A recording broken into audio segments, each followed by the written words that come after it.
Maraming tao nagsasabing, I believe in God. At baka kapatid, isa ka sa mga ito.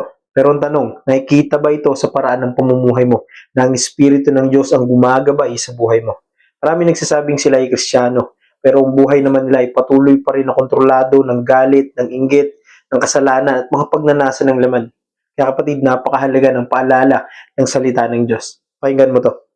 Kung binigyan tayo ng buhay ng Espiritu, mamuhay rin tayo ayon sa Espiritu. Ang ibig sabihin nito ay napakasimple lang, ngunit napakalalim, kapatid. Sinasabi po dito na kung ang banal na Espiritu ang nagbigay sa atin ng bagong buhay, dapat ang buong pamumuhay natin ay pinamumunuan din ng Espiritu. Ang verse po na ito ay isinulat ni Apostle Paul sa mga taga-Galasya. Sa chapter 5, pinaliwanag niya ang dalawang uri ng pamumuhay. Una ay pamumuhay ayon sa laman at pangalawa naman ay pamumuhay na ayon sa Espiritu. Sinabi ni Apostle Paul sa Galatians chapter 5 verse 16, "Mamuhay kayo ayon sa Espiritu at hindi ninyo pagbibigyan ang mga pagnanasa ng laman." Ibig sabihin, may laban sa loob ng bawat tao. Ang laman laban sa Espiritu.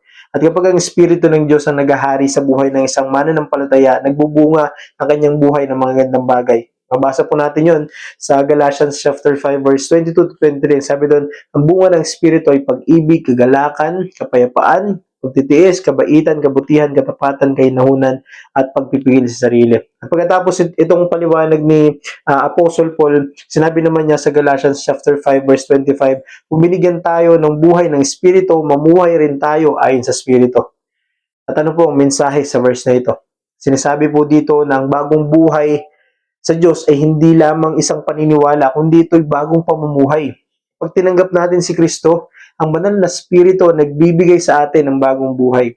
Kaya nga po ang sabi sa 2 Corinthians chapter 5 verse 17, kung ang sino man ay na kay Kristo, siya ay bagong nilalang.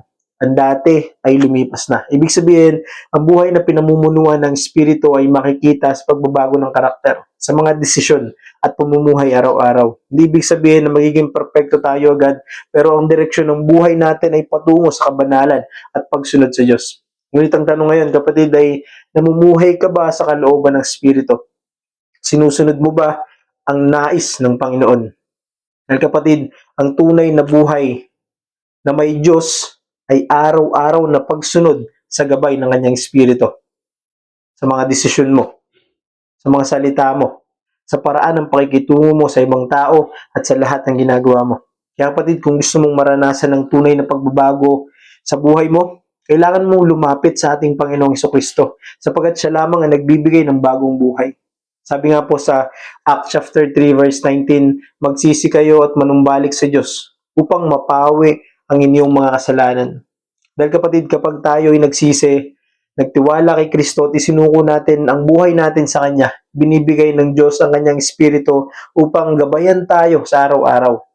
Kaya simula ngayon, isuko mo ang buhay mo sa Panginoon at hayaan mo ang masunod sa buhay mo ay hindi ang pagnanasa ng laman, kundi ang pamumuhay na pinamumunuan ng Espiritu ng Diyos. Kapag ginawa mo yun, kapatid, makikita sa buhay mo ang tunay na bunga ng Diyos. Amen?